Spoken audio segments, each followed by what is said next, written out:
School felt painfully dull to him. From Leo's point of view, everyone around him was hopelessly weak, more interested in staring at a popular girl than improving their skills. It all felt like wasted time. The moment he returned home, however, boredom was replaced by danger. A sudden ambush came out of nowhere, and the impact was so fierce that Leo barely managed to block it. Whoever attacked him was clearly no amateur. The woman pressed the assault immediately, bluntly stating that she had high expectations for him and wasn't planning to go easy. Leo shoved her back and snapped, asking why she was attacking him so seriously, only to realize it was his own mother.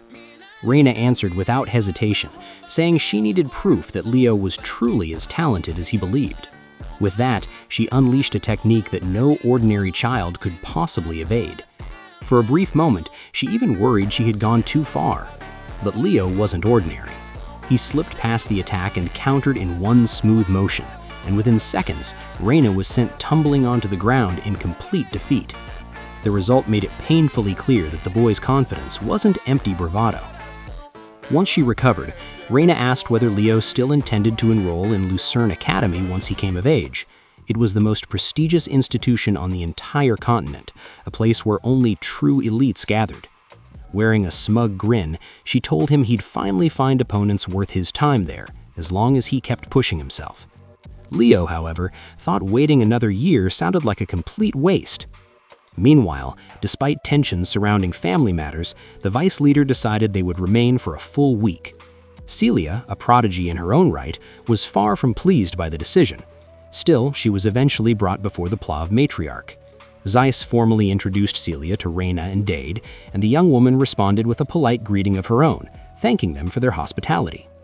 Reina studied her quietly and remarked how closely Celia resembled her father and uncle, not just in appearance but also in demeanor.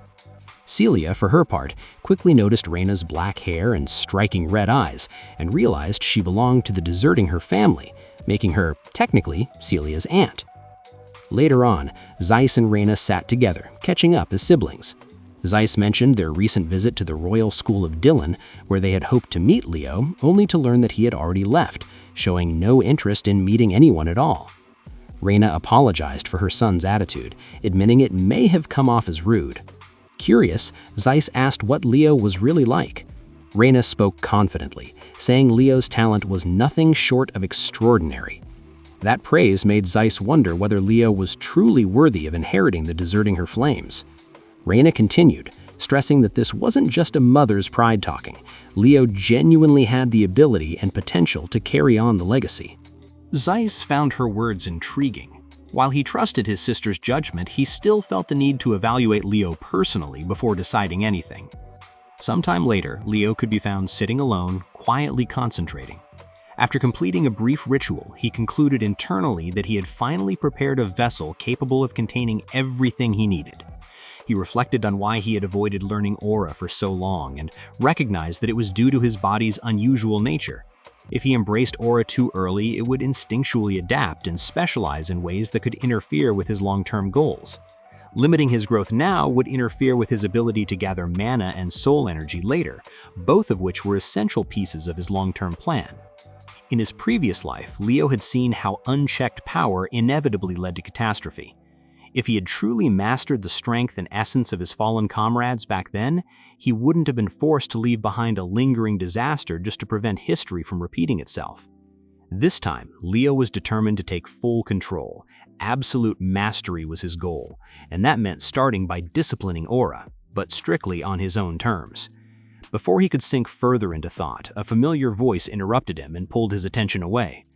Turning his head, Leo saw Celia standing there with a confident, almost smug expression, clearly representing the deserting her lineage.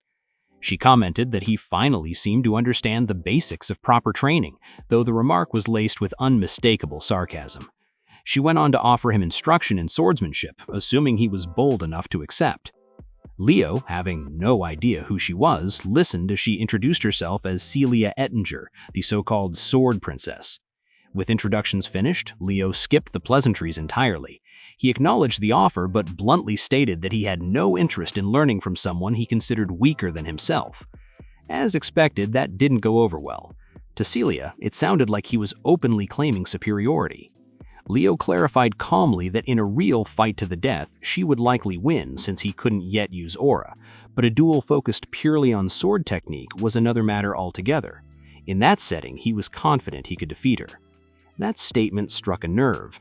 Clearly provoked, Celia glanced around and seized one of the many practice swords nearby, determined to crush what she saw as baseless arrogance. Even if Leo eventually learned aura, she believed there was no scenario in which he could surpass her. More than anything, she wanted to teach him a harsh lesson about reality. Then she laid down her condition. If she won during her week-long stay, Leo would become her servant. Leo didn't react at all. Instead, he calmly asked what would happen if he won. After a brief pause, she snapped back that she would become his servant instead. With the wager set, Leo grabbed a practice sword and immediately launched into the match. His opening strike came with startling speed, forcing Celia to dodge instinctively. Although she avoided the blow, she couldn't ignore how unsettling his movement was. Even so, she remained convinced this wouldn't be enough. When they clashed again, Leo brought down a strike loaded with overwhelming force. The impact alone forced Celia to retreat, the sheer power behind it far exceeding her expectations. Leo's sword shattered the moment it struck the ground, but he didn't hesitate for even a second and rushed her again. The confidence Celia had started with quickly turned into regret. Certain she couldn't block the next blow, she braced herself and took it head-on. To everyone's shock, she emerged unscathed. At the last instant, she had activated aura armor. This was a blatant violation of the spar's rules, which were meant to test swordsmanship alone. Still, Celia refused to admit she had failed to dodge the attack, instead brushing it off as a reflex. Leo didn't argue. He simply declared his victory, stating that the outcome was already decided. The declaration left her stunned. She wasn't ready to accept defeat so easily, but Leo had already anticipated that response. Without warning, he removed the magic weight bracelets that had been suppressing his physical strength. His next strike completely shattered her barrier. Celia was left speechless as Leo pressed forward relentlessly, allowing her to fully experience the gap between them. Later, while casually walking through the courtyard, Leo ran into his mother, who quickly introduced him to his uncle, Zeiss. Leo offered a respectful bow, which Zeiss returned before introducing himself properly and shaking Leo's hand. His mother then asked whether Leo had already met Celia, prompting him to recall her collapsing after their duel, overwhelmed by fear. Before he could explain further, a knight arrived with a report regarding her condition. Zeiss was immediately intrigued upon hearing that Leo had defeated Celia without ever mastering aura. He praised Leo openly, calling the feat exceptional, but Leo dismissed it, saying she had simply underestimated him. Zeiss then asked about the wager Celia had lost. Leo answered cheerfully that the loser had agreed to serve the winner, meaning Celia would be his maid for the week. While Zeiss clearly disliked the arrangement, he acknowledged that a promise must be honored. Still, he emphasized that Celia belonged to the Inger house and could not be reduced to menial labor. Hoping to resolve the matter, he offered Leo something far more valuable in exchange for canceling the agreement. Leo rejected it without hesitation, stating that the wager was strictly between Leo and Celia, and as long as she carried the deserting her name, she had to accept the result. Zeiss then asked whether Leo was truly willing to give up the chance to learn their aura-breathing method. Leo responded sharply, saying that a technique offered out of desperation and humiliation had no real worth. Seeing no other path forward, Zeiss grew more forceful and confronted him directly, pointing out that Leo had just declared Celia his servant while dismissing their sacred technique. Leo remained calm and unfazed, openly agreeing with his uncle's words. At that, Zeiss's tone softened, and he politely asked whether Leo didn't think his words were disrespectful. Leo clarified once again that he had no intention of insulting the Stingers. He explained that if the aura-breathing method had been offered as a reward for defeating Celia, he would have accepted it gladly. What he refused was accepting it as a bribe to erase her loss. If Celia's defeat wasn't acknowledged, that it implied she was still superior and had merely made a mistake. Leo rejected that notion entirely, firmly stating that even if Celia had fought him with full seriousness, the result would have been the same. Leo stated without hesitation that even if Celia had fought him with complete focus and seriousness, the result would not have changed. Hearing that only made his mother beam with pride, while her brother listened with growing fascination. What impressed Zeiss the most wasn't just Leo's confidence, but the fact that the boy rejected a generous offer simply because he disliked the way it was presented. That stubborn sense of principle convinced him that Leo's character was truly exceptional, to the point where he wished such a child belonged to their bloodline. With a quiet gesture, Zeiss instructed his knights to escort Celia to the maid's quarters and granted Leo permission to speak to him without formal titles. After that brief exchange, Leo excused himself and left. Turning to his sister, Zeiss confidently declared that once he returned home, he would persuade their elder brother, and together they would teach Leo the powerful technique known as Phoenix Breath. The scene then shifts to Leo's room, where Celia stands stiffly, her face burning with humiliation. Fighting back her embarrassment, she introduces herself as Celia, the maid assigned to serve Leo for the week. Leo finds the situation far too amusing, especially the way she addresses him so formally. Even he hadn't expected her refined elegance to fit a maid's uniform so perfectly. The outfit suits her almost unfairly well, which only irritates Celia further since she's painfully aware of her own appearance. Leo quickly apologizes, insisting he meant no offense, and explains that he once had a friend who was excessively passionate about beauty, a habit that must have rubbed off on him. He recalls how that friend used to say that the beauty of eternity would be unmatched if peace ever returned to the world, and vowed to dedicate his life to spreading beauty everywhere. That friend, as it turns out, was the dwarven master Smith Dono. Celia's attention then shifts to the book Leo is reading, and she asks about it with genuine curiosity. Leo explains that he spent much of his childhood reading it, a story titled The Great Hero of the Beginning. Celia fondly remembers reading the same book when she was only 5 years old. Noticing Leo's attachment to it, she pulls another book from the shelf and comments that many stories revolve around Kyle. Leo counters by saying that history's greatest achievements are rarely the work of a single individual, and that many feats attributed to one hero were likely accomplished by many. In that sense, Kyle's legacy was probably shared among countless heroes. Celia scoffs at the idea, claiming that Kyle was most likely a fraud who stole credit for others' accomplishments, a belief she openly shares. Hearing that frustrates Leo, as he dislikes how everyone seems to dismiss Kyle as a schemer who contributed nothing to the world. Deciding to drop the topic, Leo announces it's time for breakfast before training begins. Celia immediately slips into her maid role, politely asking for permission to train alongside her young master.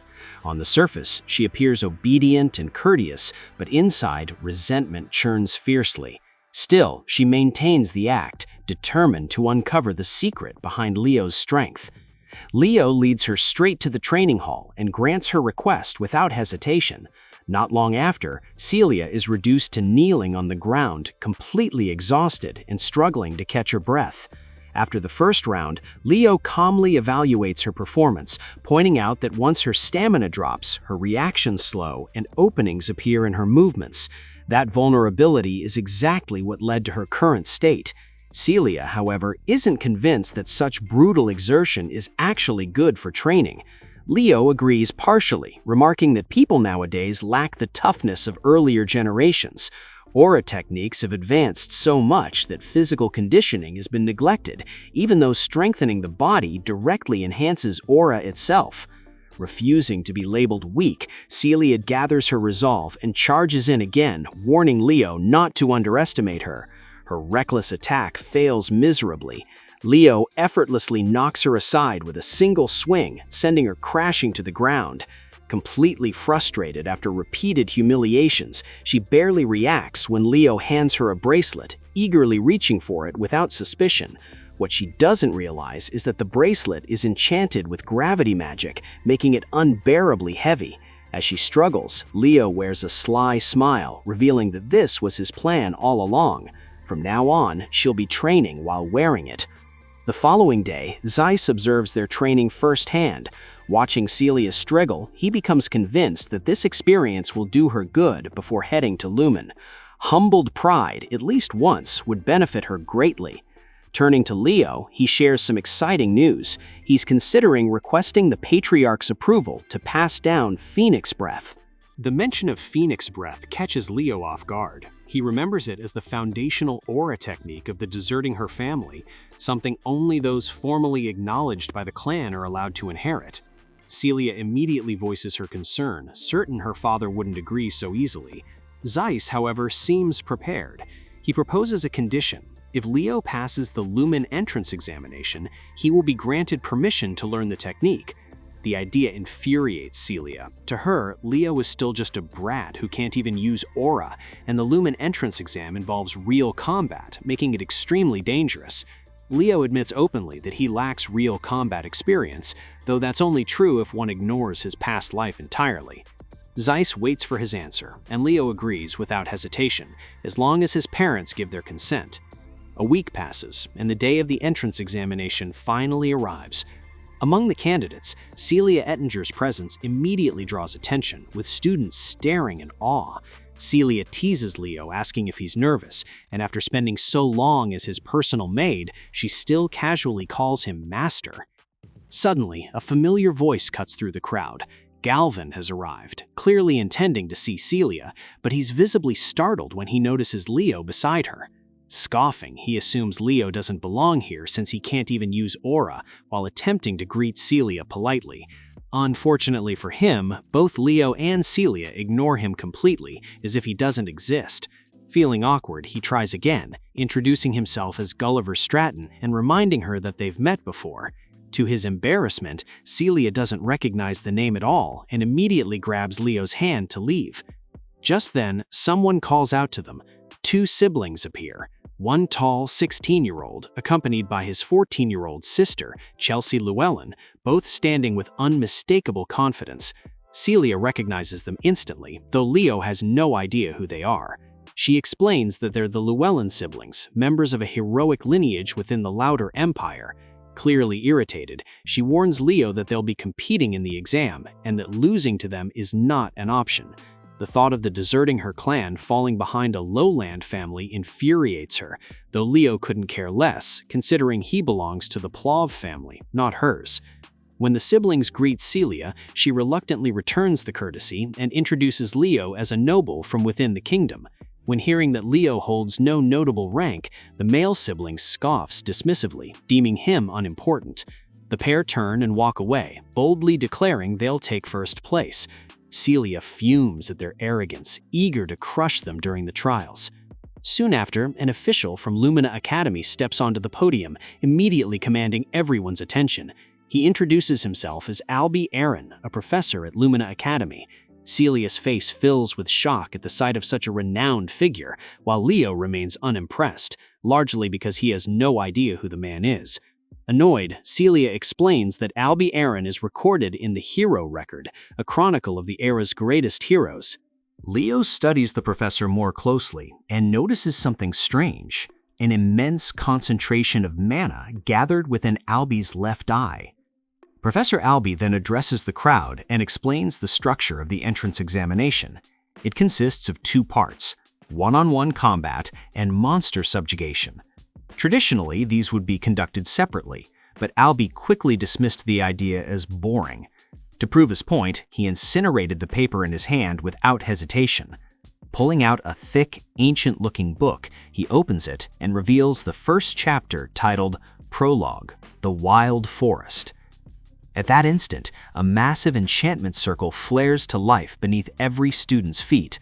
No one knows what comes next, but one thing is certain. The exam has begun. Professor Albie had always despised inefficiency, and he made that painfully clear by announcing that all the trials would be merged into a single challenge. No warm-up, no gradual steps, straight to the point. To truly understand what that meant, one had to understand the true nature of the Hero Record. It wasn't just a book documenting past legends. Its real purpose was far more terrifying. It could recreate a hero's world itself, a realm shaped by their memories and experiences. By entering it, one could inherit the strength of heroes who came before. In simple terms, it was a brutal system designed to manufacture heroes. All the students were immediately dragged into this recreated world, now known as the Wild Forest. Their mission was simple and merciless: survive. Whether they cooperated or betrayed each other didn't matter. Anything was allowed as long as they stayed alive. Those who wanted out could shatter the orb they carried and escape. The rules couldn't have been clearer. After surveying his surroundings for a short while, Leo quickly recognized the place. It looked exactly as he remembered. Long ago, this forest had belonged to the elves before being seized by the witch queen Selena. Some students were already panicking, convinced this was just a harmless illusion and eager to withdraw. Leo, however, knew better. Even if the world itself was born from the examiner's memories, everything happening inside it was dangerously real. Any mistake here could cost a life.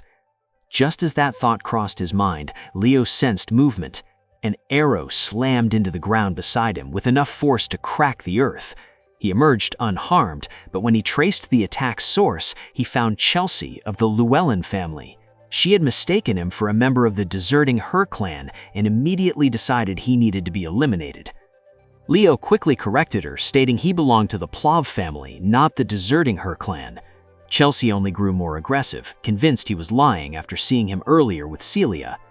Without hesitation, she launched her magic. Leo found himself impressed, recognizing the spell from his past life and noting that its core principles hadn't changed at all. Chelsea, meanwhile, grew increasingly irritated by how calm he remained under pressure. Determined to shake him, she unleashed her strongest attack, only for Leo to casually disperse it with a single swing of his sword. The mana blade vanished like smoke. Chelsea froze in shock. He hadn't even used aura. How could he neutralize her magic so effortlessly? Leo didn't help her pride either, remarking casually that her attack was far too basic. He then suggested forming an alliance, explaining that survival time mattered more than brute dominance, and that cooperating would help her at least pass one test. Her response was immediate. She snapped back, proudly declaring she wasn't some ordinary mage, but a battle sorcerer. Being told her spell was simple struck a nerve.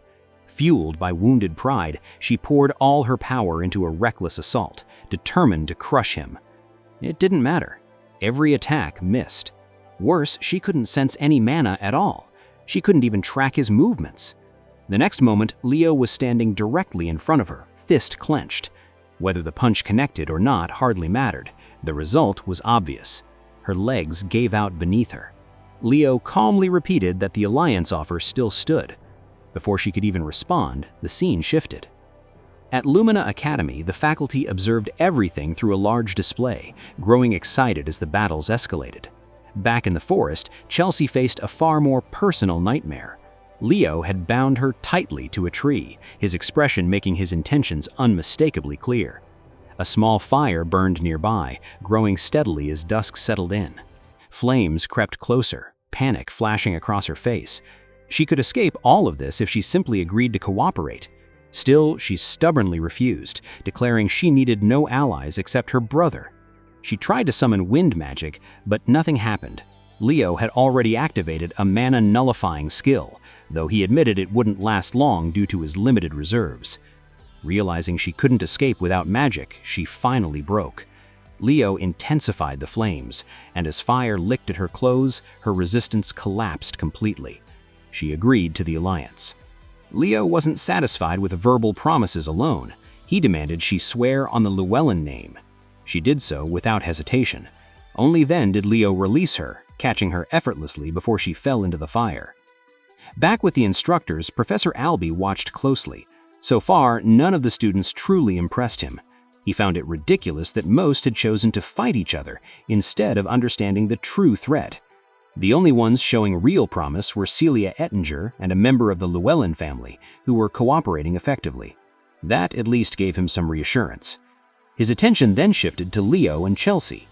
While Leo's fire trick was childish, earning Chelsea's cooperation still earned him approval, especially since he lacked Celia's refined elegance or raw aura presence. Still, Albee was mistaken.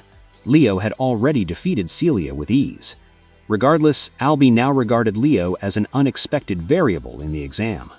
After clearing several monsters, Leo and Chelsea continued deeper into the forest. Chelsea finally admitted that forming an alliance with him had been the right decision. Curious, she asked what aura he was using, since she sensed none at all. Leo casually replied that he didn't know how to use aura. The statement left her speechless. As they talked, a monster stalked them from the bushes. Chelsea noticed it first and unleashed a devastating attack that obliterated the creature. Even Leo admitted her power was impressive, though he criticized how poorly she applied it. Suddenly, Leo noticed something strange and told her to stop. The sand beneath them was dry, littered with decomposed corpses. An explosion erupted without warning, but Leo leapt clear, carrying Chelsea with him. The attackers revealed themselves, Golovkin and his group. Holding a grudge against Leo, he had clearly been hunting him. Golovkin ordered one of his allies to attack. The man rushed forward and was immediately crushed by Leo's blow, collapsing instantly. Leo stood tall, confidence radiating from him, and calmly told Chelsea to watch his back. Though stunned by how easily Leo had saved her twice, she snapped into position. Golovkin, true to his nature, fled without hesitation, abandoning his allies and focusing solely on survival. Not long after, Celia spotted Golovkin from afar. Instead of chasing him, she calmly followed his trail. When they arrived, the sight was shocking. Monster corpses and fallen students littered the area. Chelsea rushed to her brother, relieved to see him alive. Celia immediately turned on Leo, demanding to know what he was doing with Chelsea. Leo casually explained that he'd formed an alliance with her. She refused to believe it, claiming she'd sooner believe a cockroach could do backflips than accept that Leo convinced the notoriously stubborn Chelsea. Leo replied with a sinister grin that he'd simply persuaded her. Even Celia felt unsettled by that smile. Leo then began helping the fallen students back onto their feet. One of them questioned why he was aiding enemies. Leo explained that fighting each other was pointless. Cooperation was the only way to overcome what lay ahead. When they failed to understand what he meant, Leo directed their attention to the dried corpses nearby, hinting at a far greater threat. One student noticed that every body was completely drained of moisture. Leo calmly replied that this wasn't the only disturbing detail. Leo points out something unsettling. The entire area has suddenly gone silent, completely devoid of monsters. It's as if every lesser creature has fled in terror. The only explanation is obvious. A powerful high-tier monster must have appeared, driving everything else away. As the realization settles in, Abad finally connects the dots. He remembers that the very first great achievement recorded in the hero record was the defeat of a high-tier monster. Almost on cue, a thunderous roar echoes through the forest, heavy and oppressive, shaking the air itself. Whatever made that sound is enormous, hostile, and dangerously close. The tension thickens as it becomes clear the monster has decided to reveal itself.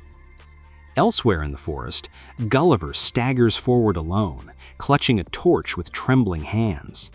Despite the obvious dangers surrounding him, his thoughts are consumed not by survival, but by hatred toward Leo. That obsession blinds him. Suddenly, he notices a corpse at his feet, and before he can react, something shifts in the shadows. He stumbles, crashing to the ground, and in the dim light, he finally sees it. A massive spider-like monster looming over him, grotesque and clearly starving. One glance is enough to tell that Gulliver's end is inevitable. The perspective shifts back to Professor Albie and the observers. The results so far are brutal. 500 students have already failed. Worse still, the exam was meant to select at least 100 candidates, yet only 50 remain. Albie shows no concern for numbers. He has no intention of filling seats just to meet a quota. The headmaster entrusted him with his task precisely because he would choose only those truly worthy. Albie believes heroes are forged under extreme adversity, and among all the candidates, one name has caught his interest: Leo, the unexpected dark horse. The question now is whether this dark horse can survive an exam this merciless. Back in the wild forest, the remaining students move cautiously through the darkness, struggling to see. Celia lights up her blade, announcing that she spotted something ahead. The crimson glow reveals a horrifying sight: the giant spider calmly devouring its prey. Panic spreads instantly. One student rushes forward and launches a spell, but Leo shouts for restraint, warning that reckless attacks will only make things worse. The unfortunate student is quickly immobilized, becoming nothing more than a meal between the spider's fangs. With what little strength he has left, he smashes his blue crystal, releasing a surge of lightning that shocks the monster from within its mouth.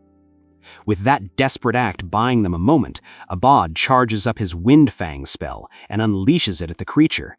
The attack manages to injure the monster, but it's nowhere near enough to finish it. The group freezes in horror as they realize what they're facing. This isn't just any monster, it's the Spider Princess Tarantula, a nightmare given form. One glance is enough to tell that Gulliver's end is inevitable.